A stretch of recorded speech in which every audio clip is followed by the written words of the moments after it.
Yeah, hello and welcome to this tutorial named CISA.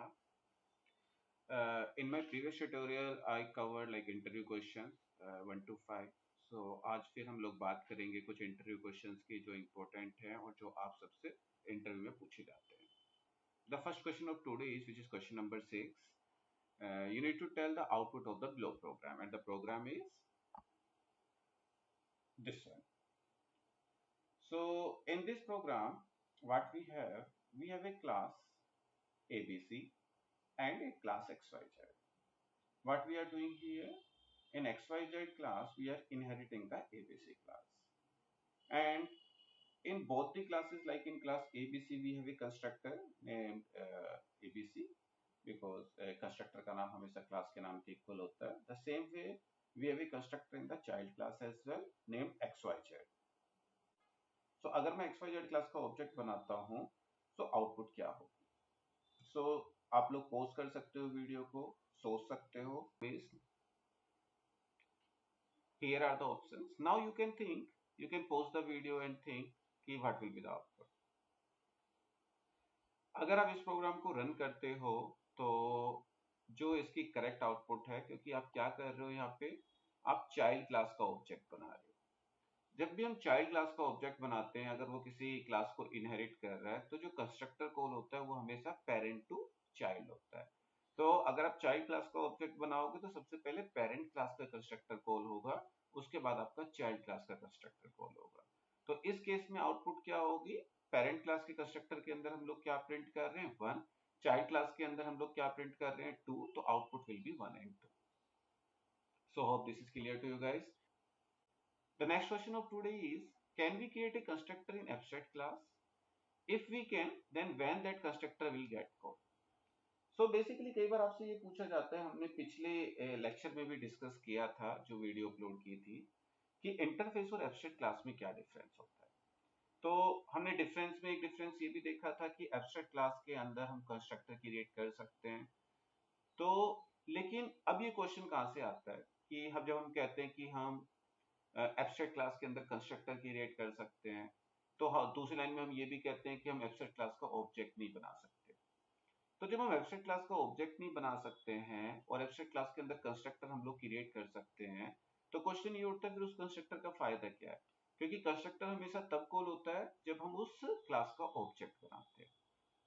तो यहाँ पे क्वेश्चन वही है कि can we create a constructor in abstract class? Answer is yes, yes we can. हम कर सकते हैं. But the problem is the second part, कि फिर उस कंस्ट्रक्टर का फायदा क्या है, वो कंस्ट्रक्टर कॉल कब होगा. तो यहाँ पे जब आपसे इंटरव्यू में क्वेश्चन पूछा जाता है तो आप थोड़ा सा फंस जाते हो, क्योंकि आपको भी लगता है कि हाँ, अगर हम एब्स्ट्रैक्ट क्लास का ऑब्जेक्ट नहीं बना सकते हैं तो वो कंस्ट्रक्टर का कोई फायदा नहीं है. But answer of this question is, जब आप एब्स्ट्रैक्ट क्लास को इनहेरिट करोगे किसी दूसरी क्लास के अंदर और जब उस क्लास का ऑब्जेक्ट बनाओगे, तब जाके आपके पेरेंट क्लास का कंस्ट्रक्टर कॉल होगा, तब जाके आपकी एब्स्ट्रैक्ट क्लास का कंस्ट्रक्टर कॉल होगा. जैसे हमने इससे पिछले क्वेश्चन में देखा था कि जब भी आप चाइल्ड क्लास का ऑब्जेक्ट बनाते हो तो पेरेंट क्लास का कंस्ट्रक्टर पहले कॉल होता है, चाइल्ड क्लास का कंस्ट्रक्टर बाद में कॉल होता है. द सेम वे, अगर आपने एब्स्ट्रैक्ट क्लास के अंदर कोई कंस्ट्रक्टर बनाया हुआ है और उस क्लास से जब आप इनहेरिट करोगे, तो जब चाइल्ड क्लास का ऑब्जेक्ट बनाओगे तब जाके पेरेंट क्लास का कंस्ट्रक्टर कॉल होता है. तो answer of this question is yes. और जो दूसरा मैंने आपको बताया कि कब कॉल होगा, जब चाइल्ड क्लास का ऑब्जेक्ट बनाओगे तब जाके एब्स्ट्रैक्ट क्लास का कंस्ट्रक्टर कॉल होगा. तो answer of this question is here. So yes, we can create a constructor. The second is, though we cannot create object of abstract class, but whenever we will create an object of the derived class, then the parent class constructor will get called. Okay, hope this is clear to you guys. The next question of today is, like every class in C# inherited from. So basically इस question में ये पूछना चाह रहे हैं कि C# के अंदर सबसे टॉप लेवल क्लास कौन सी होती है जिससे सब चीजें इनहेरिट है, चाहे वो वैल्यू टाइप हो, चाहे वो आपका रेफरेंस टाइप हो. तो सबसे टॉप पे कौन सी क्लास है? तो अगर आपसे कभी ये क्वेश्चन पूछे तो आपको याद रखना है, इनफैक्ट बहुत बार आपको ये क्वेश्चन मिलेगा कि C# के, जब हम C# की बात करते हैं, सबसे टॉप लेवल पे जो क्लास होती है वो क्लास होती है सिस्टम डॉट ऑब्जेक्ट. तो C# के अंदर जितनी भी क्लासेस हैं, चाहे वो बनी हुई क्लासेस हो, चाहे वो वैल्यू टाइप हो, चाहे वो रेफरेंस टाइप हो, चाहे वो आप अपनी खुद से क्लास बनाओ, सारी classes will be inherited from system dot object class. तो कई बार आपसे ये भी क्वेश्चन पूछा जाता है कि जो कि नेक्स्ट क्वेश्चन है कि आपसे ये भी क्वेश्चन पूछा जाता है कि आपके पास एक क्लास है, उस क्लास के अंदर आपने कुछ भी नहीं लिखा, इट्स ए एम्प्टी क्लास। अगर आप कभी उस क्लास का ऑब्जेक्ट बनाते हो तो आपको कौन कौन से मेथड्स मिलेंगे? तो बहुत बार जब आपसे ये क्वेश्चन पूछा जाता है तो बहुत लोग आंसर देते हैं इट्स एम्प्टी क्लास, तो आपको कुछ भी नहीं मिलेगा। आपको मतलब कि इट्स एन एम्प्टी क्लास, आपको कुछ भी नहीं मिलेगा जब डॉट करोगे, क्योंकि हाँ हमारे पास कुछ भी नहीं है उस क्लास के अंदर। तो बेसिकली जो इंटरव्यू ले रहा है वो ये जानना चाहता है कि आपको ये पता भी है कि आपकी क्लास किस क्लास से इनहेरिट होती है, क्योंकि जब हम कह रहे हैं कि हमारी हर एक क्लास सिस्टम डॉट ऑब्जेक्ट से इनहेरिट होती है, तो इवन आपकी क्लास तो एम्प्टी है लेकिन सिस्टम डॉट ऑब्जेक्ट से इनहेरिट हो रही है, तो सिस्टम डॉट ऑब्जेक्ट की कुछ मेथड आपकी क्लास के अंदर आ रहे होंगे। तो इसलिए अगर आप एम्प्टी क्लास का भी ऑब्जेक्ट बनाओगे तो आपको चार मेथड आपको मिलते हैं। उन चार मेथड का नाम आपको पता होना चाहिए और आपको ये भी पता होना चाहिए कि वो मेथड किस क्लास के होते हैं। बहुत कॉमन इंटरव्यू क्वेश्चन है और आपसे बहुत बार पूछा जाएगा। बहुत कॉमन इंटरव्यू क्वेश्चन है और आपसे बहुत बार ये क्वेश्चन पूछा जाएगा कि आपकी क्लास अगर एम्प्टी क्लास है, अगर आप उस क्लास का ऑब्जेक्ट बनाओगे तो कितने मेथड आपको मिलेंगे। तो ये हमारा नेक्स्ट क्वेश्चन है, how many method you will get if you will create an object of the below class xyz class which is an empty class. Okay, so below is the answer. If you create a object of the empty class, like in our case xyz is an empty class, and static main के अंदर जब आप object बना रहे हो xyz obj is equal to new xyz, once you will write obj dot, so you will get four methods. कौन कौन से होंगे four method? The first method is empty, the second one is the get type, third one is equals, fourth one is toString.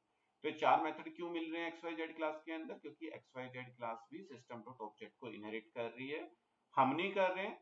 C sharp के अंदर जो भी class आप बनाते हो by default system dot object से इनहेरिट होती है, that's why you will get these four methods in your class. Hope this is clear, आपको याद रखना है, बहुत बार पूछा जाएगा। The next question is what are the partial classes. ये क्वेश्चन भी बहुत कॉमन सा क्वेश्चन है जो आपसे पूछा जाता है, तो मैं आपको एक्सप्लेन कर देता हूँ। जब हम बात करते हैं पार्शियल क्लासेस की, तो partial class basically C sharp के अंदर अगर आपका कोई नेम स्पेस है, उस नेम स्पेस के अंदर हम दो सेम नाम की क्लास डिक्लेयर नहीं कर सकते। अब सेम नाम की दो क्लास नहीं डिक्लेयर कर सकते हैं, तो क्योंकि अगर आप दो सेम नाम की क्लास डिक्लेयर करोगे you will get an error कि ये तो अब दूसरी क्लास डिक्लेयर करोगे तो आपके पास आएगा कि ठीक है कि ये क्लास पहले से डिक्लेयर्ड है। तो with the help of the partial keyword आप क्या कर सकते हो, एक नेम स्पेस के अंदर दो सेम नाम की क्लास डिक्लेयर कर सकते हो। तो दोनों क्लासेस कंपाइल टाइम पे मर्ज होके एक क्लास बन जाती है। तो कंपाइलर उनको क्या करेगा, कंपाइल टाइम पे एक क्लास क्रिएट कर देता है आपके लिए। आप पढ़े ही दो क्लास क्रिएट कर रहे हो, लेकिन आपको कंपाइल टाइम पे ही दोनों क्लास मर्ज हो जाएंगी और आपको एक क्लास मिल जाएगी। मैं आपको एक चीज और बता देता हूँ कि क्वेश्चन इस तरीके से भी पूछा जा सकता है कि आपके पास दो पार्शियल क्लास है।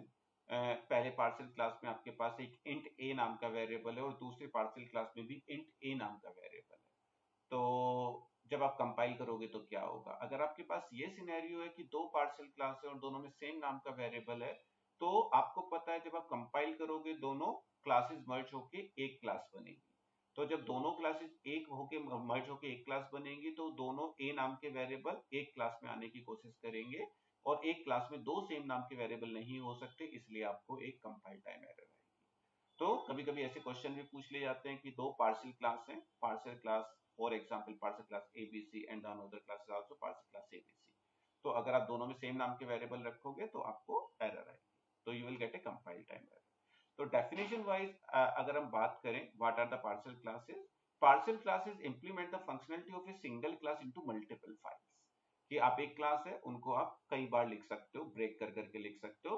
These multifiles are combined into one during compile time. तो ऑटोमेटिकली वो जितनी क्लासेस फाइल है वो मर्ज होके एक क्लास बन जाएगी। The partial class can be created using the partial keyword. तो आपको एक चीज याद रखना है, जब भी आपको पार्शियल क्लास बनानी है तो पार्शियल कीवर्ड की हेल्प से हम लोग बनाते हैं। सिंटैक्स होता है पार्शियल क्लास क्लास नेम, ये आपको याद रखना है अगर आपसे कोई पार्शियल क्लास पूछता है तो। So hope this is clear to you guys as well. So please like, share and subscribe and all the best for your interviews. So in case अगर आपसे कोई और क्वेश्चन पूछा जाता है तो आप कमेंट सेक्शन में पूछ सकते हो। So I will try to cover that question as well with some explanation if you want in my next video. Okay, so till then, okay, bye bye, take care, thank you.